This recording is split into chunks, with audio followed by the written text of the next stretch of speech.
एक ओंकार सतनाम श्री वाहिगुरु। पंचम पातशाह श्री गुरु अर्जन देव जी महाराज श्री सुखमनी साहिब जी की 15वीं अष्टपदी में हम जीवों को समझा रहे हैं कि उस हरि की महिमा अपरंपार है। हे जीव, उसकी सत्ता के सिवा कुछ दूसरा नहीं है। तो उस परम पिता परमात्मा का ध्यान कर, सिमरण कर, जिससे तेरा कल्याण होगा। 15वीं अष्टपदी के प्रथम श्लोक में मेरे पातशाह कह रहे हैं,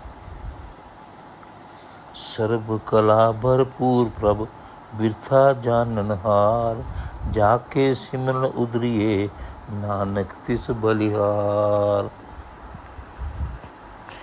ईश्वर सर्व कला संपूर्ण है तथा हमारे सब दुखों को जानने वाला है।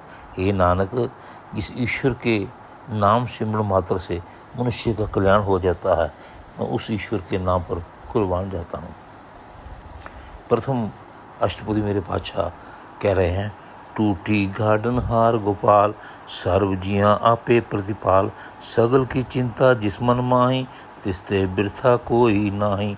रे मन मेरे सदा हर जाप, अविनाशी प्रभु आपे आप, आपन किया कुछ ना होई, जो सो प्राणी लोचे कोई, तिस बिन नहीं तेरे कुछ काम, गत नानक जप एक हरि नाम। प्रथम अष्टपदी मेरे पातशाह जी कह रहे हैं, जो कहा है उसका भाव सार है।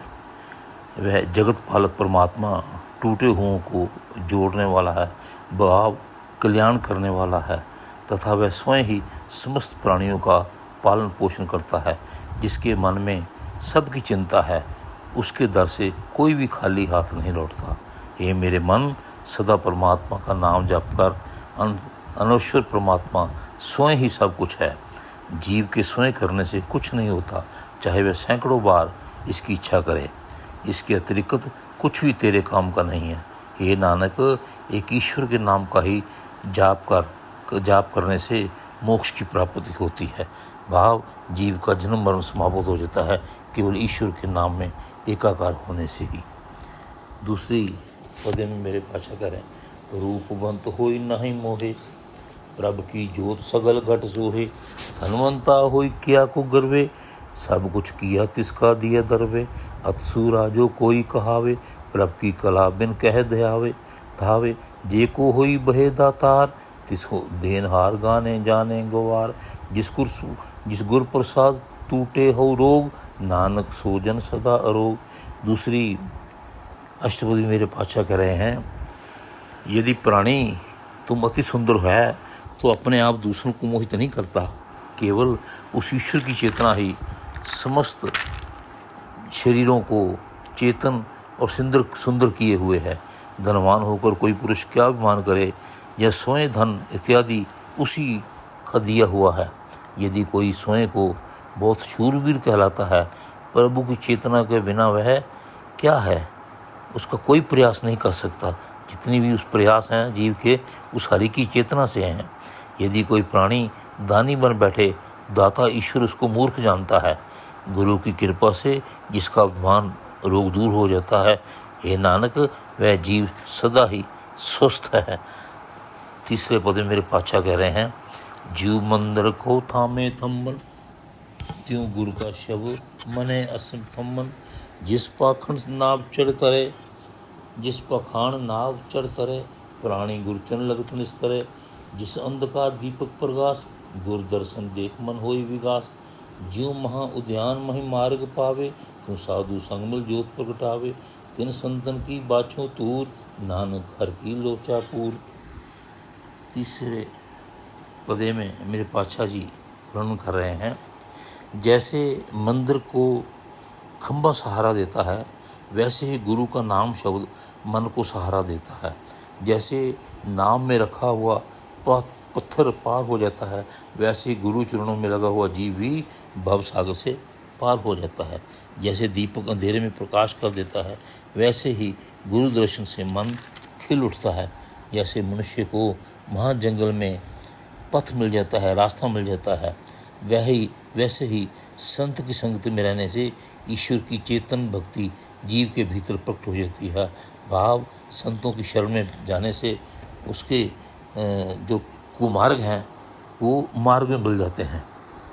मैं उन संतों की चरण धूल मांगता हूँ।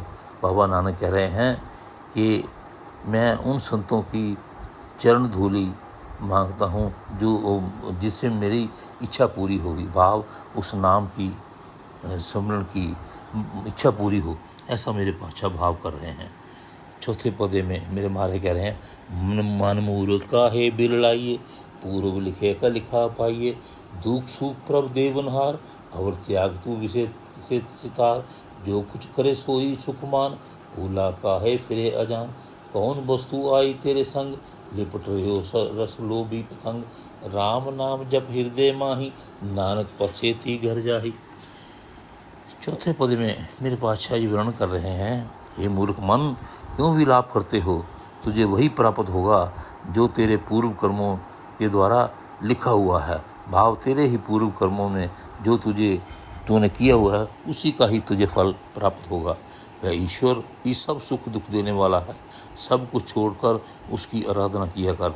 भाव उसी के नाम का चिंतन कर, वही सुख समझ जो परमात्मा ने दिया है। हे मूर्ख प्राणी, तुम क्यों भटकते फिर रहे हो, कौन सी वस्तु तेरे साथ आई है। हे लालची परवाने, जो तुम जगत के भोगों में मस्त हो रहे हो, तुम अपने मन में ईश्वर के नाम का जाप कर। हे नानक, ऐसा करने से तुम सम्मानपूर्वक अपने धाम परलोक को जाओगे। भाव परलोक में तेरा रास्ता सुगम होगा। पांचवें पद मेरे पातशाह कह रहे हैं, जिस बखर को लेन तू आया, राम नाम संतन घर पाया, तज मान ले मन मोल, राम नाम हृदय में तोल, आद खेप सतह संग चाल, अवर त्यागे बिख्या जंजाल, तन तन कहे सब कोई, मुख उज्जल हर दरगे सोई, हे व्यापार बिरला व्यापारे, नानक ताके सद बलिहारे। मेरे पातशाह जी कह रहे हैं, हे जीव, जो तू वस्तु इस जगत में लेने आया है वह ईश्वर का नाम रूपी सौदा केवल संतों के घर से ही मिलता है। हे जीव, तू अपने अहंकार को, अभिमान को त्याग दे तथा ईश्वर का नाम हृदय में तोल। भाव अपने हृदय में नाम धन एकत्रित कर और नाम का धन का सौदा अपने घर में लाद ले, और ये सौदा कर संतों के संग चल, माया के दूसरे झंझटों को छोड़ दे। अर्थात नाम का सौदा जो कर लेता है उसकी संगत संतों से हो जाती है। हरि एक तुझे धन्य धन्य कहेगा, हर एक तुझे कोई धन्य धन्य कहेगा, और ईश्वर के दरबार में तेरा मुख पवित्र होगा। भाव इस नाम का व्यापार कोई निराला ही व्यापारी करता है। हे नानक, मैं ऐसे व्यापारी के सदा कुर्बान जाता हूँ जिसने हरि नाम का व्यापार किया है। छवें पद मेरे पातशाह कह रहे हैं, चरण साध के तोई पियो,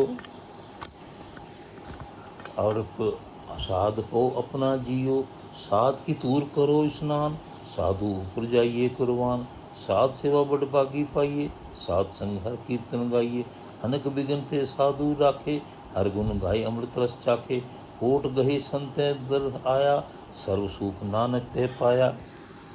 मेरे पातशाह जी हम जीवों को समझा रहे हैं, हे जीव, संतों के चरणों को धो धो कर पी, साधुओं को अपना जीवन अर्पण कर दे।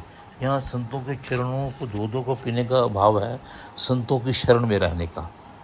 साधुओं की चरण धूलि से अर्थात साधुओं की शरण में रहने से, चरण धूलि को स्नान करने से साधु पर बलिदान हो जाना चाहिए। भाव उस अपने संत की शरण में रहना चाहिए जो तुझे नाम दान दे। साधु की सेवा से बड़ा सौभाग्य से मिलती है तथा साधु की संगत में बैठकर परमात्मा का भजन गायन करना चाहिए। मेरे पातशाह जी कह रहे हैं, साधु अनेक कठिनाइयों से जीव की रक्षा करता है, जो ईश्वर की गुण स्तुति करता है और ईश्वर के नाम रूपी अमृत रस को स्वाद लेता है। जो भी जीव संतों का आश्रय लेकर उनके दर पर आ गया है, हे नानक, वह सर्व सुख प्राप्त कर लेता है। भाव हे जीव, ये तुम अपना कल्याण चाहते हो तो संतों की, साधुओं की शरण में बैठकर हरि का गुण गा, जिससे तेरा कल्याण होगा। सातवें पद में मेरे पातशाह जी उस परम पिता परमात्मा की महिमा का वर्णन करते हुए कह रहे हैं, मृत्यु को जीव हलनहार, भूखे को देव दा आधार। सर्व निदान जाकी दृष्ट माही, पूर्व लिखे का लहना पाही। सब कुछ तिसका ओ करने जोग, तिस बिन दूसर हुआ न होग।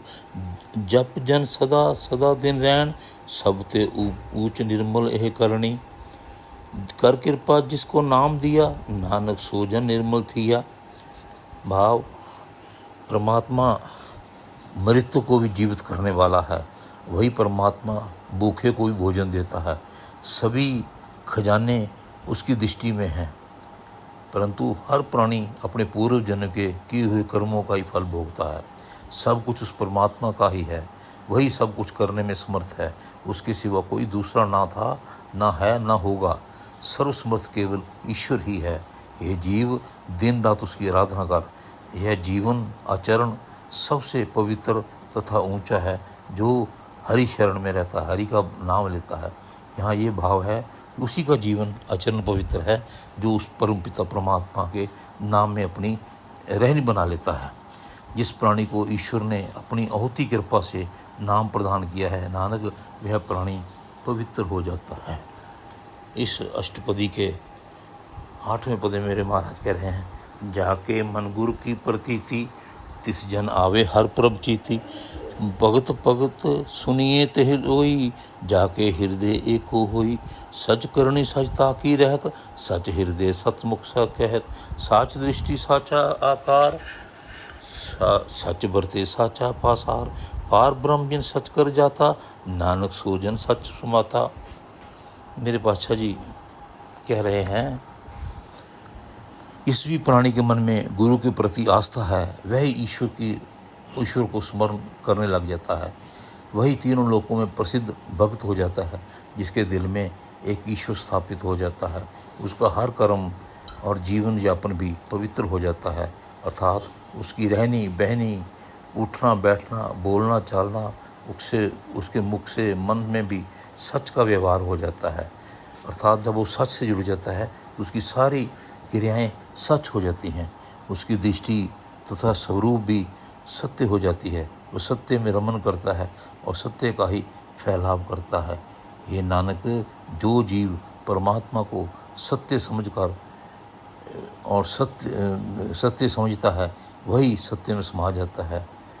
मेरे पातशाह जी इस अष्टपदी में उस ईश्वर की महिमा कहते हुए कह रहे हैं, ये जीव उस परम पिता के परमात्मा के सिवा कोई दूसरा संसार में ऐसा नहीं है जो तुझे अनेक प्रकार के सुख प्रदान कर सकता है। उस ईश्वर के नाम का चिंतन कर, स्मरण कर, तेरा कल्याण हो। वाहिगुरु वाहिगुरु वाहिगुरु।